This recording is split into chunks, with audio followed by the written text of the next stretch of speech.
Bom dia, bom dia! Estamos ao vivo. Hoje, dia 1 de agosto de 2026, uma segunda-feira, nós iniciamos aqui a leitura da jornada da Bíblia capa a capa. Hoje é número do dia 163. E você é o meu convidado para estar aqui presente e a gente fazer essa leitura. Hoje nós vamos ler aqui 2 Reis 11:12, Gálatas 1, começamos um livro novo hoje, o livro de Gálatas, Salmos 13 e Provérbios 10. Então feche seus olhos e vamos aqui fazer uma oração. Senhor, clamo a Ti pelo sangue de Jesus. Já agradeço por esse amanhecer, por esse raiar desse dia maravilhoso. Fica conosco, nos dê entendimento na sua leitura neste momento. Eu oro assim em nome de Jesus. Amém. Então, amém, né, pessoal? Amém. E nós iniciamos aqui, então, 2 Reis 11, versículo 1, a rainha Atalia de Judá.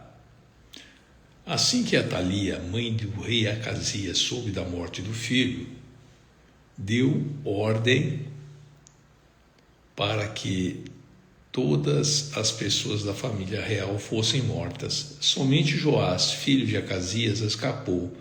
Ele ia ser morto junto com os outros, mas foi salvo pela sua tia Joseba, que era filha do rei Jeorão e meia-irmã de Acasias. Ela levou Joás e a sua babá para um quarto do templo e o escondeu de Atalia.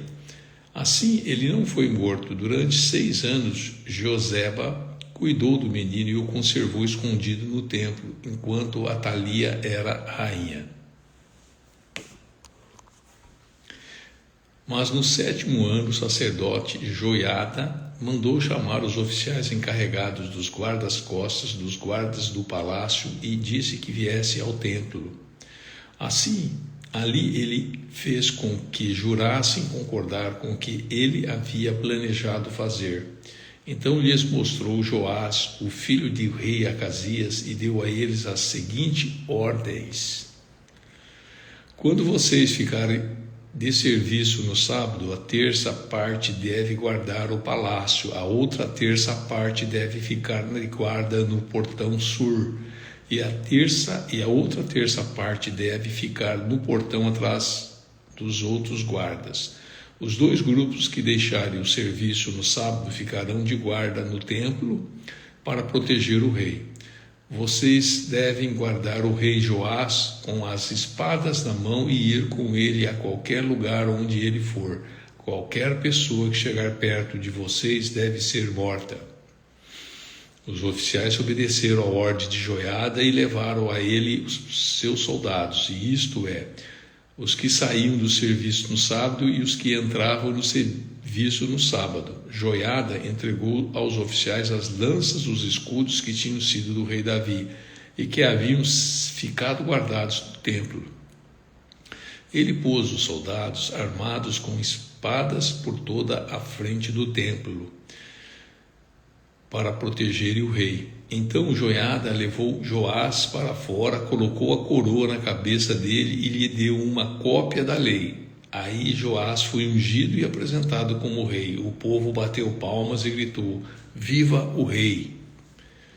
A rainha Atalia ouviu o barulho que os guardas e o povo faziam e foi até o templo, onde todos estavam reunidos. Ela viu o novo rei perto da coluna na entrada do templo, conforme era o costume.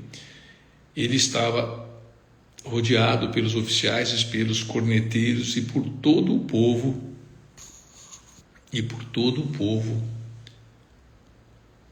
Estava gritando de alegria e tocando trombetas em sinal de desespero. Atalia rasgou suas roupas e gritou: "Traição, traição!" Então estamos lendo aqui 2 Reis 11, versículo 15. O sacerdote Joiada não queria que Atalia fosse morta na área do templo e por isso deu aos oficiais do exército a seguinte ordem: leve a rainha para fora, passando pelo meio das filas de guardas, matem qualquer pessoa que tentar salvá-la. Então eles a prenderam e levaram para o palácio e ali no portão dos cavalos ela foi morta. As reformas de Joiada. O sacerdote Joiada fez uma aliança entre o Senhor Deus e o rei e o povo, a fim de que eles fossem o povo de Deus. Fez também um acordo entre rei e o povo. Então o povo foi até o templo do deus Baal e o derrubou. Eles despedaçaram os altares, os ídolos, e ali, em frente dos altares, mataram Matã, sacerdote de Baal. Joiada pôs guardas no templo, e então ele e os oficiais, a guarda pessoal do rei e os guardas do palácio levaram o rei do templo para o palácio, e o povo todo foi atrás. Joás entrou pelo portão da guarda, sentou-se no trono. Todo o povo estava feliz, e a cidade de Jerusalém ficou calma depois que Atalia foi morta no palácio. Joás tinha 7 anos de idade quando se tornou rei. Nós vamos agora aqui, bom dia, nós estamos aqui agora na leitura do livro de 2 Reis, capítulo 12, versículo 1, o reinado de Joás de Judá. No 7º ano do reinado de Jeú, de Israel, Joás se tornou rei de Judá. Ele governou em Jerusalém 40 anos. A mãe dele se chamava Zíbia, era da cidade de Berseba. Durante toda a sua vida, Joás fez o que agrada a Deus, o Senhor, pois o sacerdote Joiada o aconselhava. No entanto, os lugares pagãos de adoração não foram destruídos e o povo continuou a oferecer sacrifícios e queimar incenso ali. Joás chamou os sacerdotes e mandou que eles juntassem todo o dinheiro recolhido no templo, isto é, os pagamentos pelos sacrifícios, os impostos do templo e o dinheiro das promessas e as ofertas voluntárias. Cada sacerdote era responsável pelo dinheiro trazido pelas pessoas que ele servia e o dinheiro era para ser usado nos concertos do templo. Mas no ano 23 do reinado de Joás, os sacerdotes ainda não haviam feito nenhum concerto. Por isso Joás chamou a Joiada e os outros sacerdotes e lhes perguntou: por que vocês não estão consertando o templo?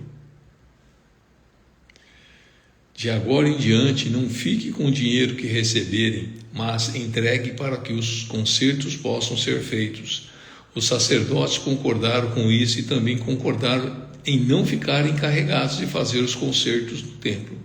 Então Joiada pegou uma caixa, fez uma abertura na tampa e pôs a caixa perto do altar, do lado direito de quem entra no templo. Os sacerdotes que tomavam conta da entrada punham na caixa todo o dinheiro dado pelos adoradores. Quando viam que já havia muito dinheiro na caixa, o secretário do rei e o grande sacerdote vinham, contavam o dinheiro e punham em sacos. Depois de registrarem a quantia certa, eles entregavam o dinheiro aos homens que estavam encarregados ao trabalho no templo. E esses pagavam os carpinteiros, os construtores, os pedreiros e os cortadores de pedras. Também compravam a madeira e as pedras para os concertos e pagavam todas as outras despesas necessárias. No entanto, nenhuma parte do dinheiro era usada para se fazerem taças de prata, bacias, trombetas, tesouras de aparar pavios, de lamparinas ou qualquer outro objeto de prata ou de ouro. Todo o dinheiro era usado para pagar os trabalhadores e para comprar material dos concertos.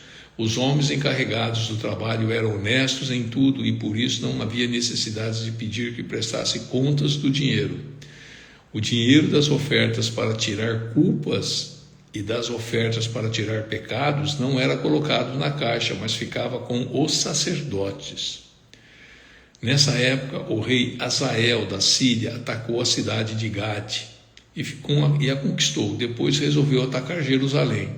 O rei Joás de Judá pegou todas as ofertas que Josafá, Jeorão e Acasias, que haviam sido rei antes dele e haviam separado para Deus o Senhor. Junto com essas ofertas, ele pôs as suas próprias ofertas e todo o ouro que havia no tesouro do templo e do palácio, e mandou tudo como presente para o rei Hazael. Então Hazael desistiu de atacar Jerusalém. Todas as outras coisas que o rei Joás fez estão escritas na história dos reis de Judá. Os oficiais dos reis de Joás fizeram uma revolta contra ele. Então 2 deles, Josacar, filho de Simeate, Josabade, filho de Somer, mataram na casa construída no aterro que havia sido feito do lado leste da cidade de Jerusalém, na estrada que desce para a cidade de Sila. Joás foi sepultado nos túmulos dos reis na cidade de Davi, e o seu filho Amazias ficou no lugar dele como rei. Amém? Então aqui a gente finalizou a leitura do capítulo 2 de Reis 11 e 12, que está no Velho Testamento, e nós vamos então para o Novo Testamento para iniciar hoje a leitura do livro de Gálatas. Então, Gálatas também foi escrita pelo rei Saulo, né? Pelo Paulo, né? Não pelo rei, pelo apóstolo Paulo. Então, Gálatas 1, versículo 1, saudação. Eu, Paulo, escrevo esta carta, eu que fui chamado para ser apóstolo, não por pessoas ou por meio de uma pessoa, mas por Jesus Cristo e por Deus, o Pai, que ressuscitou Jesus da morte. Todos os irmãos que estão aqui comigo, mandam saudações às igrejas da Galácia. Que a graça e a paz de Deus, nosso Pai, do Senhor Jesus Cristo, estejam com vocês. Em obediência à vontade do nosso Deus, o Pai, Cristo se entregou para ser morto a fim de tirar os nossos pecados e assim nos livrar deste mundo mau. A Deus seja a glória para todos sempre. Amém. Gálatas 1, versículo 6. O outro evangelho. Estou muito admirado com vocês, pois estão abandonando tão depressa aquele que os chamou por meio da graça de Cristo e estão aceitando outro evangelho. Na verdade, não existe outro evangelho, porém eu falo assim porque há algumas pessoas que estão perturbando vocês, querendo mudar o evangelho de Cristo. Mas se alguém, mesmo que sejamos nós, ou um anjo do céu, anunciar a vocês um evangelho diferente daquele que temos anunciado, que seja amaldiçoado. Pois já dissemos antes e repetimos, se alguém anunciar um evangelho diferente daquele que vocês aceitaram, que essa pessoa seja amaldiçoada. Por acaso eu procuro a aprovação das pessoas? Não. O que quero é a aprovação de Deus. Será que agora estou querendo agradar as pessoas? Se estivesse, eu não seria servo de Cristo. Gálatas 1, versículo 11. Como Paulo se tornou apóstolo. Meus irmãos, eu afirmo a vocês que o evangelho que eu anuncio não é uma invenção humana. Eu não o recebi de ninguém, e ninguém ensinou a mim, mas foi o próprio Jesus Cristo que revelou para mim. Vocês ouviram falar de como eu costumava agir quando praticava a religião dos judeus? Sabem como eu perseguia sem dó e nem piedade a igreja de Deus e fazia tudo para destruí-la. Quando praticava essa religião, eu estava mais adiantado do que a maioria dos meus patrícios da minha idade, e seguia com mais zelo do que eles as tradições dos meus antepassados. Porém Deus, na sua graça, me escolheu antes mesmo de eu nascer e me chamou para servi-lo. E quando ele resolveu revelar para mim o seu Filho, a fim de que eu anunciasse aos não-judeus a boa notícia a respeito dele, eu não fui pedir conselhos a ninguém. E também não fui até Jerusalém para falar com aqueles que eram apóstolos antes de mim. Pelo contrário, fui para a região da Arábia e depois voltei para Damasco. 3 anos depois, fui até Jerusalém para pedir informações a Pedro e fiquei 2 semanas com ele. E não falei com nenhum outro apóstolo, a não ser com Tiago, irmão do Senhor. O que estou escrevendo a vocês é verdade. Deus não sabe que não estou mentindo. Depois fui para as regiões da Síria e da Cilícia. Durante esse tempo, as pessoas das igrejas da Judéia não me conheciam pessoalmente. Eles somente tinham ouvido o que os outros diziam. Aquele que antes nos perseguia está anunciando agora a fé que no passado tentavam destruir, e louvavam a Deus por minha causa. Amém? Aqui então nós iniciamos o livro de Gálatas, né? Então Gálatas aqui foi escrito por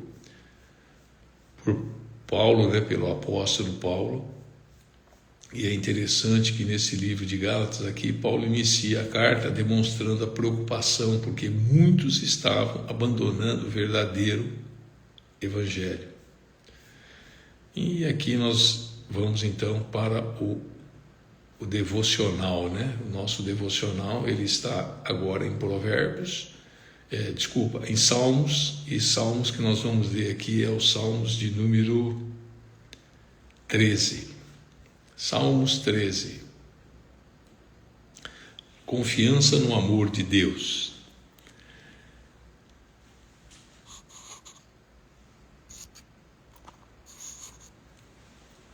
Salmo de Davi ao regente do coro. Ó Senhor Deus, até quando esquecerás de mim? Será para sempre? Por quanto tempo esconderás de mim o teu rosto? Até quando terei de suportar esse sofrimento? Até quando meu coração se encherá dia e noite de tristeza? Até quando os meus inimigos me vencerão? Ó Senhor meu Deus, olha para mim e responde-me. Dá-me forças novamente para que eu não morra. Assim os meus inimigos não poderão se alegrar com a minha desgraça, nem poderão dizer, nós o derrotamos.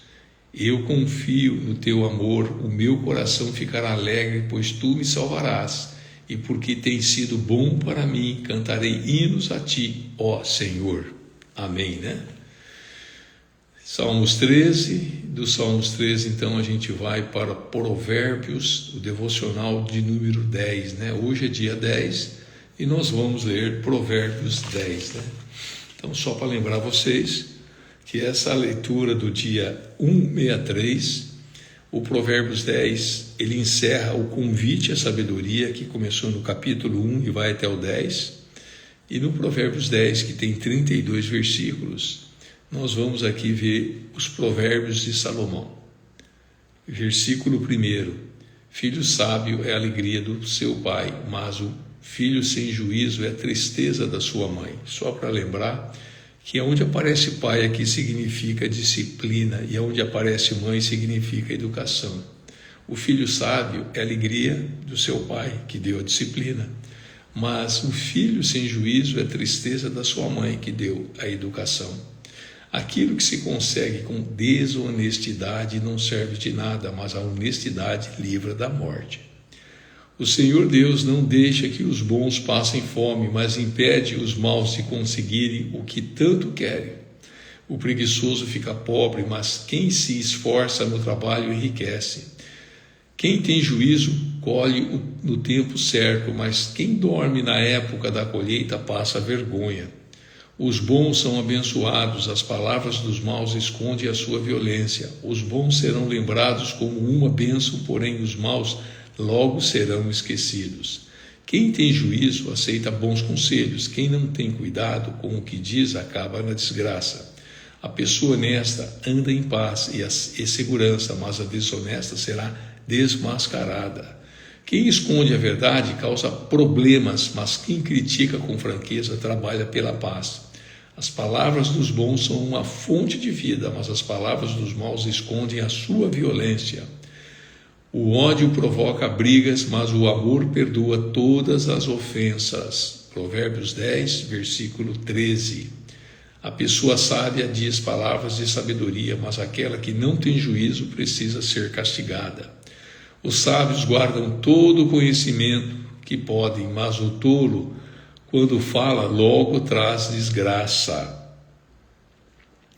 A riqueza protege os ricos e a pobreza destrói os pobres. O trabalho dos bons produz vida, mas o resultado do pecado é somente mais pecado. Aquele que aceita ser repreendido anda no caminho da vida, mas quem não aceita cai no erro. Com as suas palavras o mentiroso esconde o seu ódio, quem espalha mexericos não tem juízo. Quanto mais você fala, mais perto está de pecar. Se você é sábio, controle a sua língua. As palavras dos bons são como a prata pura, as ideias dos maus não têm valor. As palavras dos bons fazem bem a muita gente, mas a falta de juízo levam à morte. A bênção do Senhor traz prosperidade e nenhum esforço pode substituí-la. Para o malvado, fazer o mal é divertimento, mas a pessoa sensata encontra prazer na sabedoria. Quando o mal tem medo de alguma coisa, isso mesmo que lhe acontece. É isso mesmo que lhe acontece, mas a pessoa direita consegue o que deseja. Vem a tempestade e acaba com os maus, porém os honestos continuam sempre firmes. Nunca mande um preguiçoso fazer alguma coisa, ele será tão irritante como vinagre nos dentes e fumaça nos olhos. Quem teme o Senhor tem vida longa, porém os maus morrem antes do tempo. A esperança dos bons traz alegria, mas os planos dos maus dão em nada. O Senhor protege os bons, mas causa desgraças dos que fazem o mal. As pessoas direitas estão sempre em segurança, porém os maus não têm onde morar. As pessoas honestas dizem coisas sábias. Quem diz coisas perversas recebe um terrível castigo. Os homens direitos sabem dizer coisas agradáveis, porém os maus estão sempre ofendendo os outros. Amém? Finalizamos aqui hoje a nossa leitura do dia 163 com o capítulo 10 de Provérbios, que tem aqui 32 versículos, e o versículo que eu marquei aqui e já postei no meu stories do Instagram é o de número 19. Quanto mais você fala, mais perto está de pecar. Se você é sábio, controle a sua língua. Amém? Então, feche os olhos, nós vamos agradecer aqui por essa leitura do dia de hoje, né?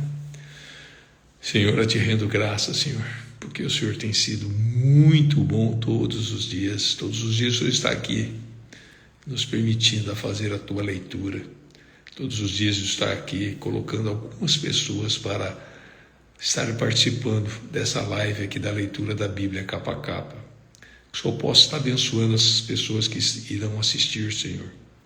Que o Senhor possa estar dando entendimento e discernimento a cada um. Obrigado já por esse dia e por essa semana que se inicia. Que essa semana traga muita transformação de vidas. Eu já agradeço e oro em nome do teu Filho amado Jesus Cristo. Amém. Então, até amanhã, né?